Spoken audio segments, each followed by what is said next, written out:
Hello there. Welcome to Just the Dis. My name is Brian, and we talk about Blu-rays here. And for this episode, we are talking about some science fiction and horror stuff from Kino, recent releases from them. One of them is the continuation of the Night Gallery series. We now have Season 2 of Night Gallery on Blu-ray and a wonderful 22-episode set.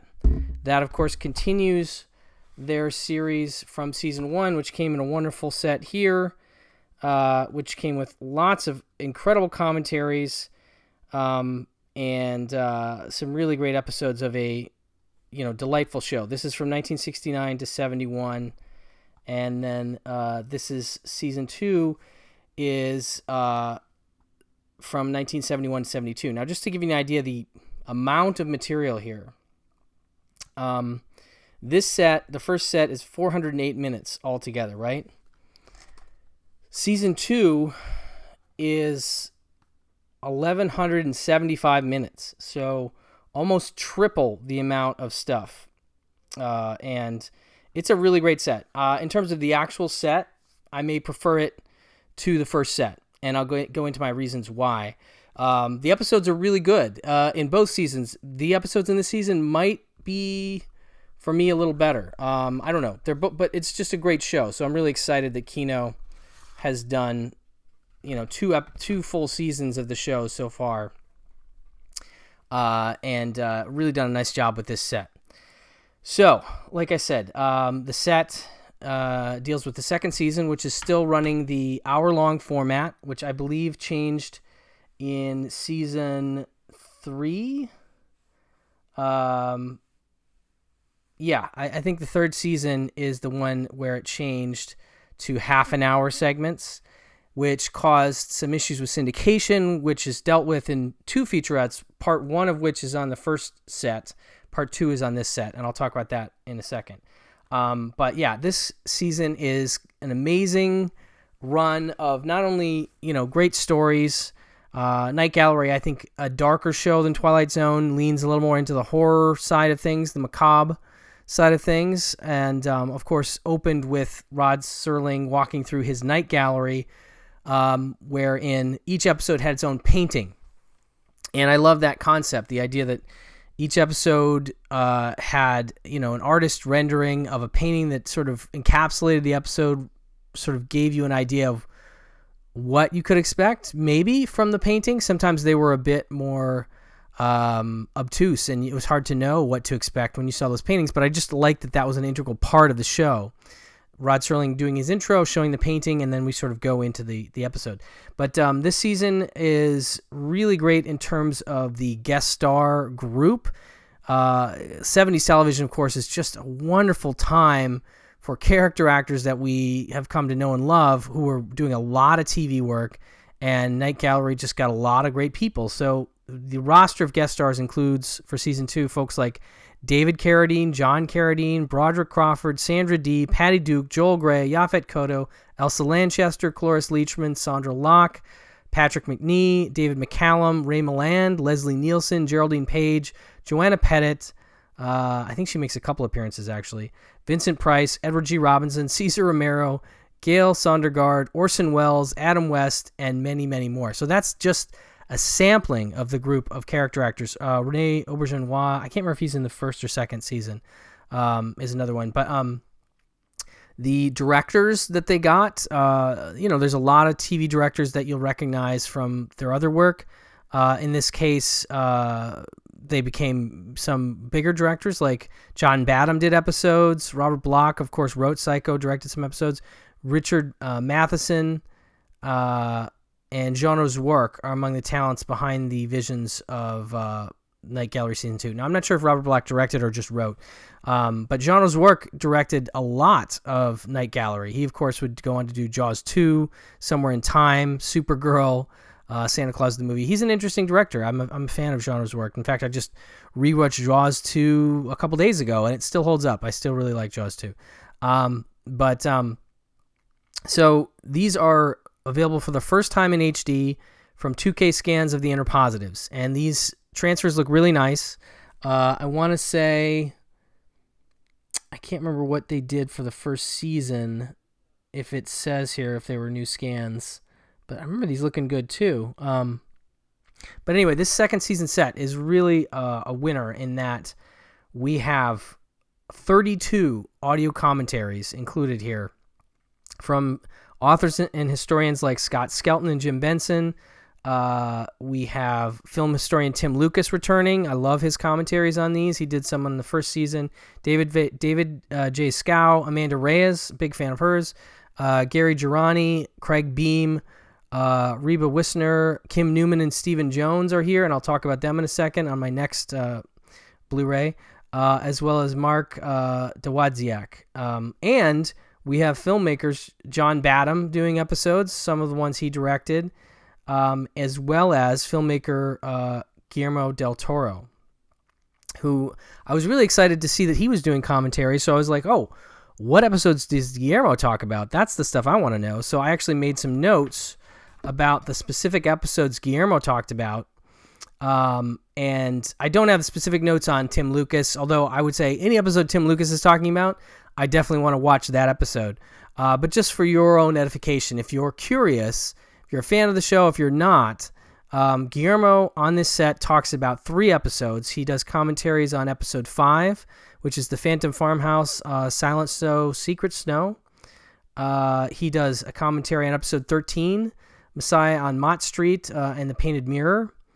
And episode 22, the last episode of the show, which features one of the most famous segments from the entirety of Night Gallery, a segment that was spoiled for me in the movie So I Married an Axe Murderer. It is all about an earwig.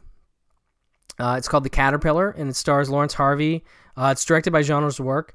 Lawrence Harvey, Joanna Pettit, a really dark film about a man played by Lawrence Harvey, who is a rich British folk gentleman who's gone to Borneo to work on this plantation, and he is lusting after the wife of his boss, who's an older gentleman of 60, who's married to a young woman played by Joanna Pettit, and he decides he wants to murder him, and this earwig's involved, and it's a gnarly episode. It's pretty dark stuff.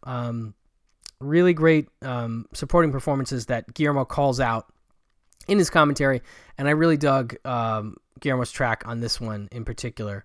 But yeah, so the Phantom Farmhouse is the first episode Guillermo talks about, and it's really intriguing, sort of a countercultural psychiatry clinic that has this really great set with like these platforms and trees, and David McCallum and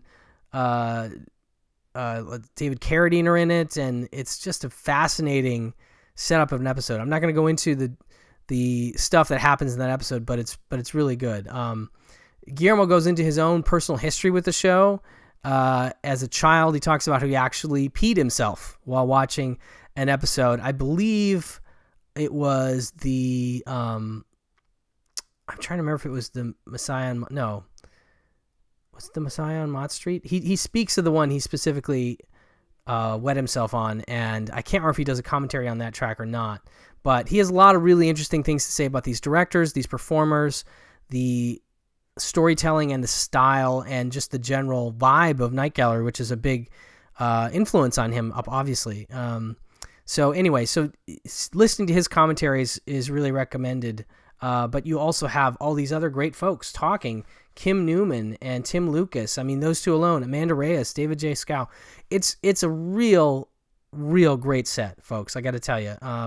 As much as I enjoyed the first set, like I said, this may be, in terms of the episodes, I don't know, maybe a little better. There's a great episode with Leslie Nielsen here. There's a lot of good stuff happening. Yaphet Kotto. It's just a wonderful season of a really great show, and it's wonderful to see it so well, taken care of.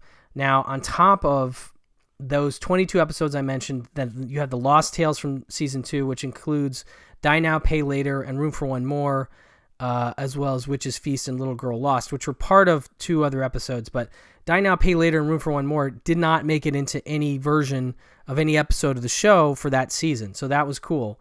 Now, the other thing that's cool that's included here are the Revisiting Night Gallery, A Look Back, which is about a half an hour featurette, which includes interviews with actors Lindsay Wagner, Pat Boone, Joseph Campanella, Laurie Prang, James Metropole, and then directors John Badham, John O'Rourke, William Hale, composer Gil Melly, makeup artist Leonard Engelman, artist Tom Wright, and Night Gallery historians Jim Benson and Scott Skelton, all talking about the show and its origins, and some great stories from folks like John Badham talking about a phone call he has to make to Rod Serling about changing an episode, like because of the studio wanted it shorter, and how much he dreaded that call. And it's a really good story to hear, a great director like John Badham talk about the reverence with which he held Rod Serling and how hard a call that was to make, and how Rod himself picks up the phone. He's got no secretary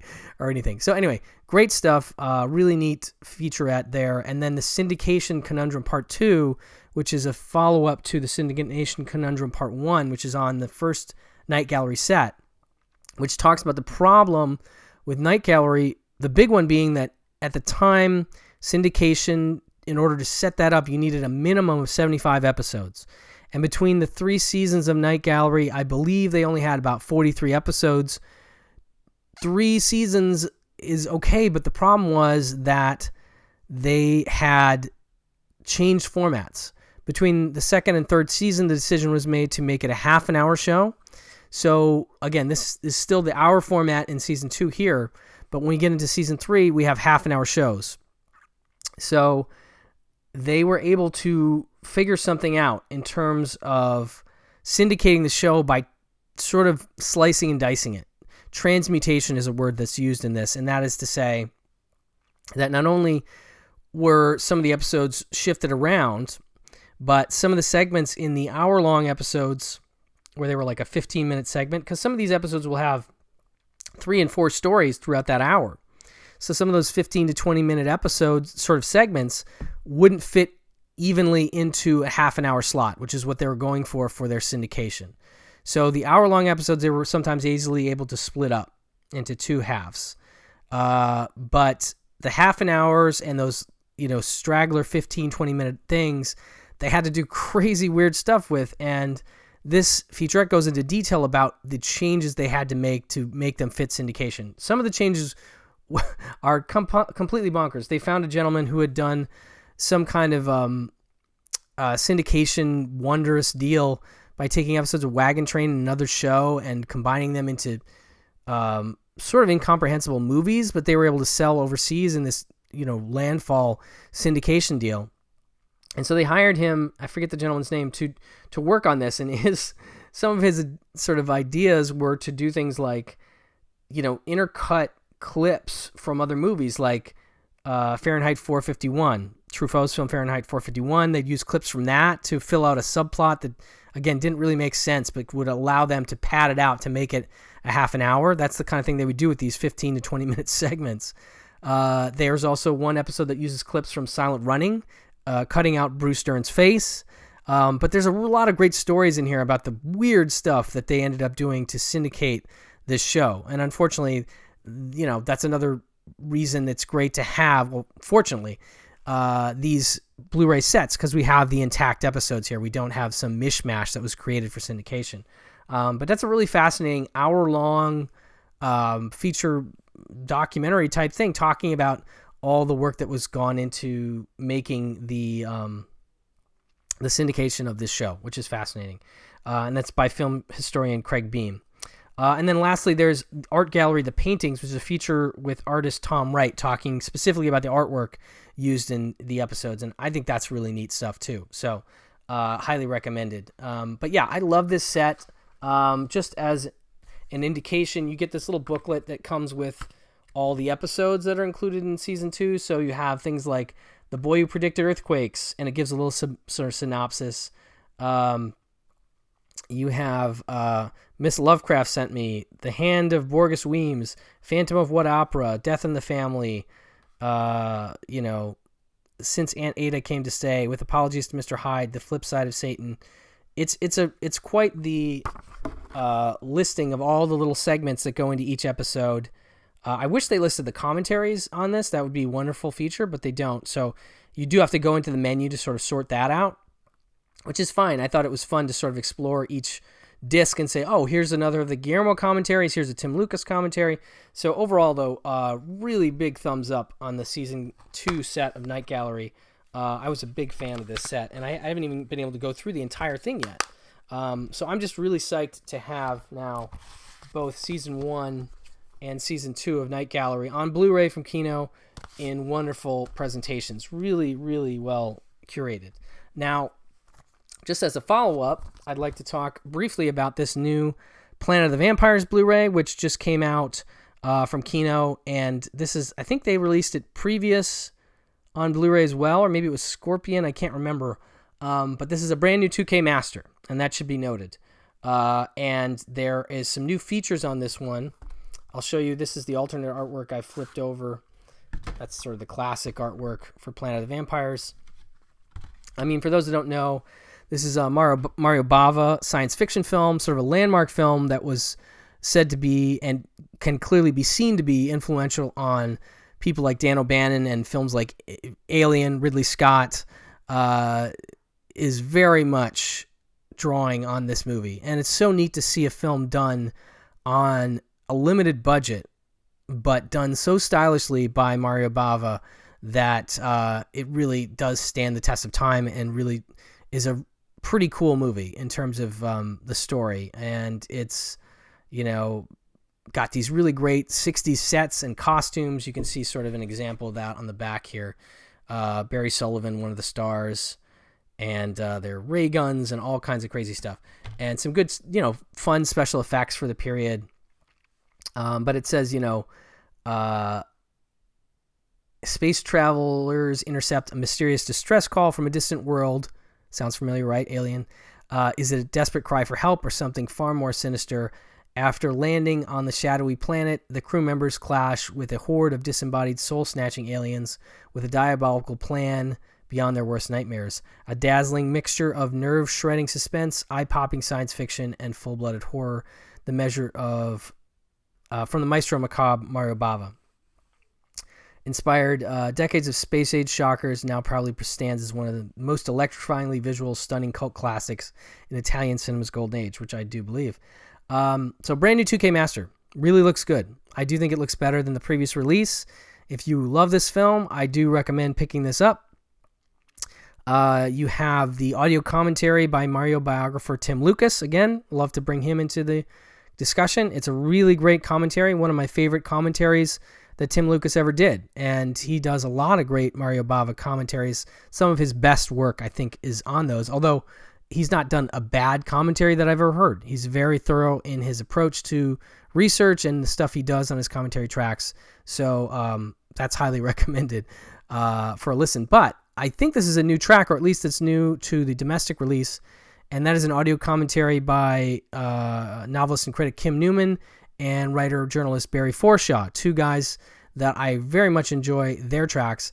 They are a bit more relaxed in their conversation, but they really do pull out a lot of interesting points, touch on themes and sets and actors and all kinds of different details. These guys just really, really know their stuff, and I love to listen to them talk about movies. Almost any movie that they're doing a commentary track on is something I want to hear them talk about. Even if it's a movie that I don't know or don't love the way they do, I always enjoy their commentary. So that's highly recommended. It also has an alternate music score highlights, as well as the original Italian opening credits, as well as trailers from Hell's with Joe Dante and Josh Olson, each one doing their own 3-minute trailer from Hell. Now, you can find those online if you want. If you haven't seen Planet of the Vampires, I do recommend going to the Trailers from Hell YouTube and checking out those Trailers from Hell where they talk about the movie. Both guys do an interesting job talking about it, and they will sell you on the movie better than I can. But it is a great science fiction movie, a classic of sorts, and one that I was really psyched to get on this Blu-ray. So that's Planet of the Vampires. Now, I'm going to throw in one more wild card here, and that is this. This is I'm Dangerous Tonight. And this is a fascinating movie that, to my knowledge, hasn't really gotten a great physical media release history so far. This is a Tobe Hooper film, TV film, if I'm not mistaken. No alternate artwork on this one. But this is a pretty gosh darn amazing release. If you're a Tobe Hooper fan like I am and you haven't seen this, it is something really special. You've heard about it. You've heard there's this haunted dress movie that you want to check out, and you're like, what? What are you talking about? It's got a really great cast, as you can see there. Madchen Amick, Arlie Ermy, Dee Wallace, and Anthony Perkins star in this film. This is a brand new 2K master. Beautiful looking transfer. It says, from the ingenious mind of Tobe Hooper, director of Texas Chainsaw Massacre, Salem's Lot, Poltergeist, Life Force, and Spontaneous Combustion, comes a new kind of sheer, nerve-shattering terror. When Amy Madchen Amick discovers a mysterious old cloak, she turns it into a sexy red dress. It's perfect for parties and for awakening demonic impulses from deep within. Turns out this particular piece of clothing unleashes an ancient, unspeakable evil upon Amy's sleepy town. Talk about a killer dress. Based on a story by suspense guru Cornell Woolrich, who had written things that many films are based on, including Rear Window is a big one I would go back to. This diabolically entertaining supernatural thriller co-stars Dee Wallace, Arlie Ermy, Natalie Schafer, William Berger, and screen legend Anthony Perkins. And it is a doozy of a film. Something I had wanted to see forever.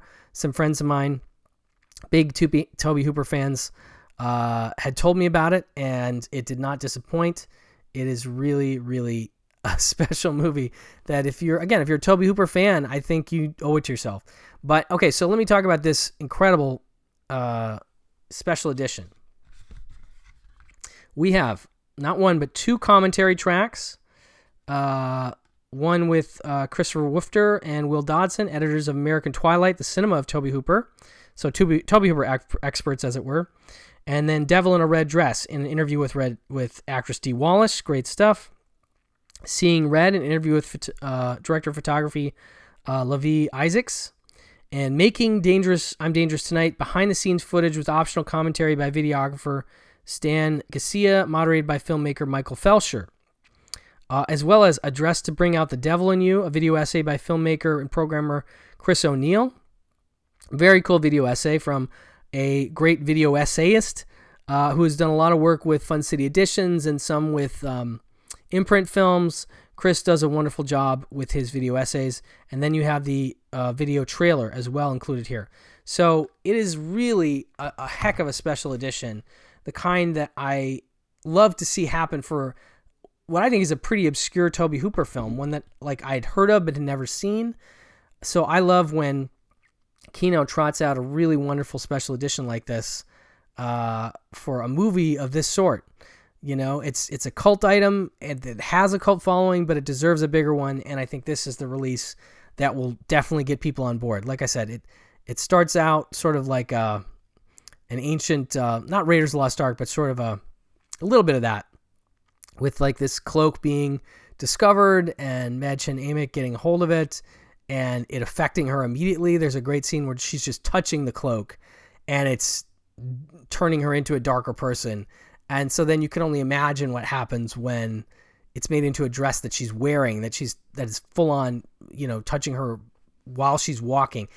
The mere contact with this cloak is so evil that it just totally changes you. I love that idea of haunted clothing. It's just something that wasn't done particularly much. There's been a few recent films done about this subject, but this is clearly an influence on those and definitely one that I do recommend. So I'm Dangerous Tonight, the last of the three horror and science fiction adjacent films I wanted to talk about on Blu-ray from Kino.